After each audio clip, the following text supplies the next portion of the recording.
Video on making candles. Most of my videos are for food, and I've also done a how to fix a broken TV remote. Um, but this one's going to be about making candles.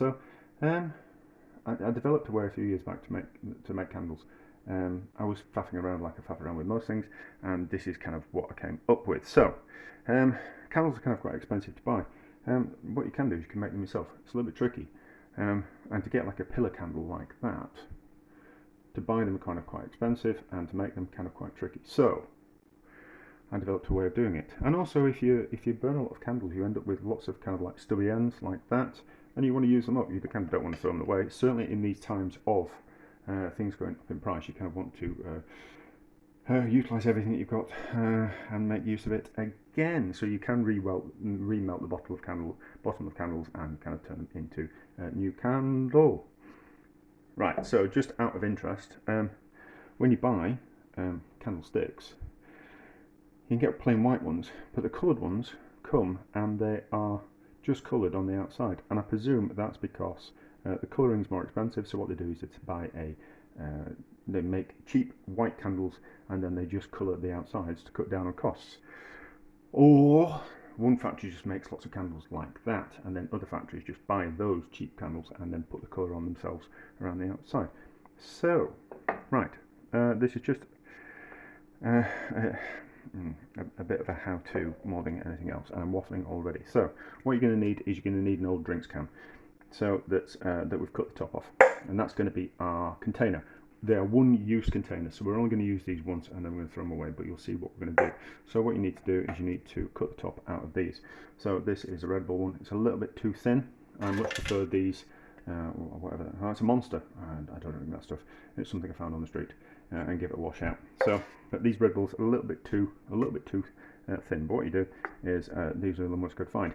I spend a lot of time complaining about people dropping litter, and then when I want to go out and find some empty cans, there's none on the streets. So it's just a simple case of getting a sharp knife and pushing your way through very carefully and cutting around the top.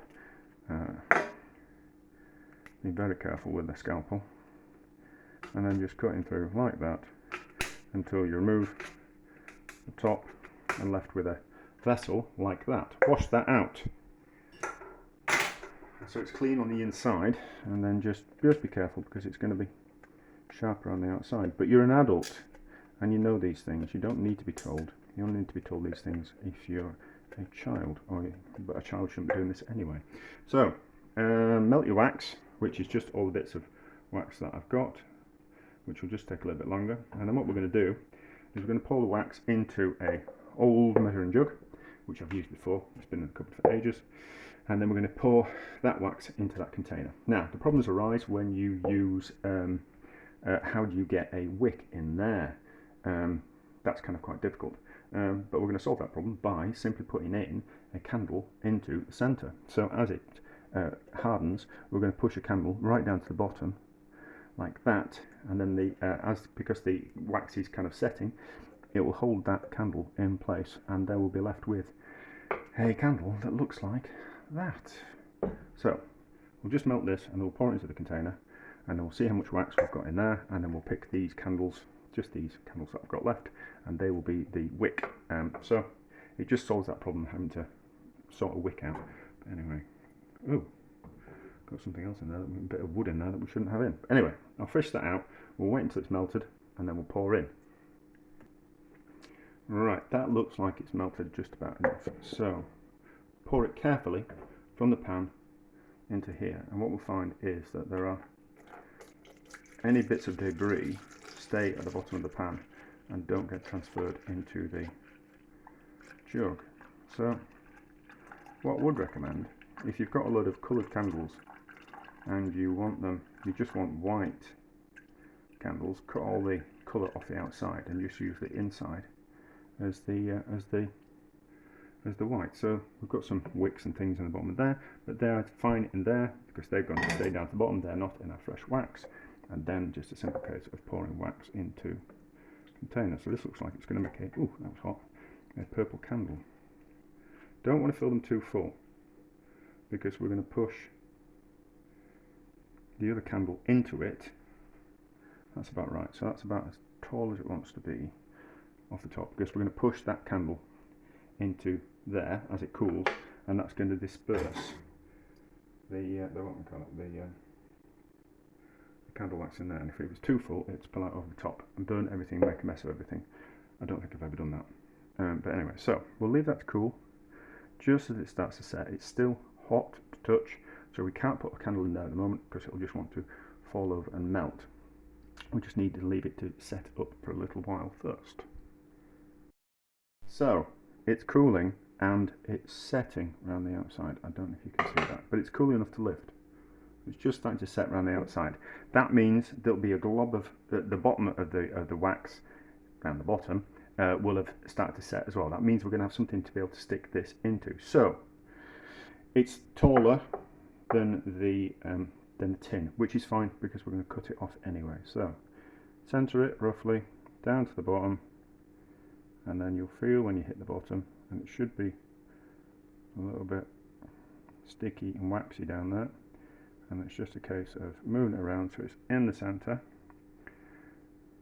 and hopefully it's cool, it's setting enough that it holds it in place.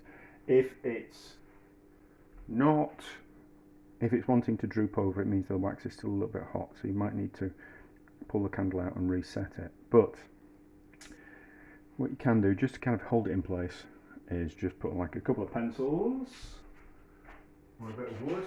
Oh, who'd have guessed it? We've got a bit of wood. So just put those there, and then that'll keep it in the center. Let that go completely cold, and then we'll have a look at it, and we'll kind of, I'll show you the next step. But it's pretty straightforward, but you get the idea of what we're trying to achieve.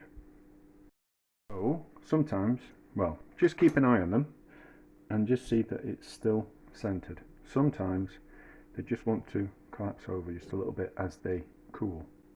So just move it back, and which direction it's wanting to fall in, just put the stick that way, and that should be enough just to keep them in place like that. So just recenter, and then there should be enough cold wax around it now that it keeps it in place. You just have to be a little bit careful. I'm doing one, but if you were doing 10 or 20 or 30, this would be a lot easier because you just check them. But it's just like a lot of work for one, but you'd be doing more than one. Anyway, there you go. As you can see, the wax has shrunk into that mould. So we just need to pour a bit more wax into that hole to fill it up, and then we'll have a proper candle. So it doesn't take much. You just need to remember to keep a little bit of wax back, and then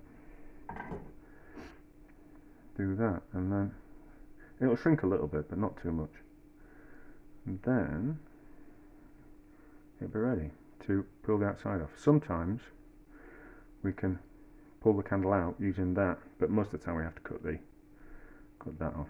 I'm now thinking there is a better way to do this, but I'm only going to do this once. Right, the candle should be ready. Can we get it out without? No, we'll just rip it. So just be careful, you're dealing with sharp metal.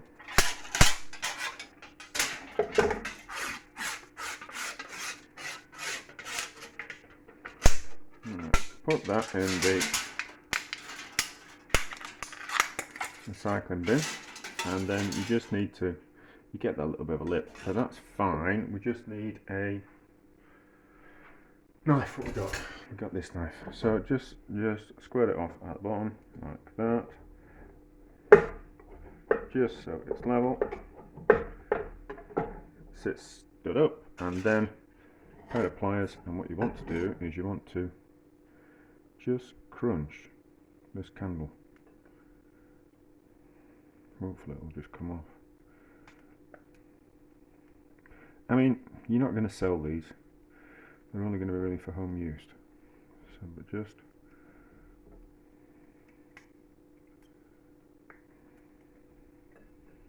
crunch it. And it doesn't look great at the moment, but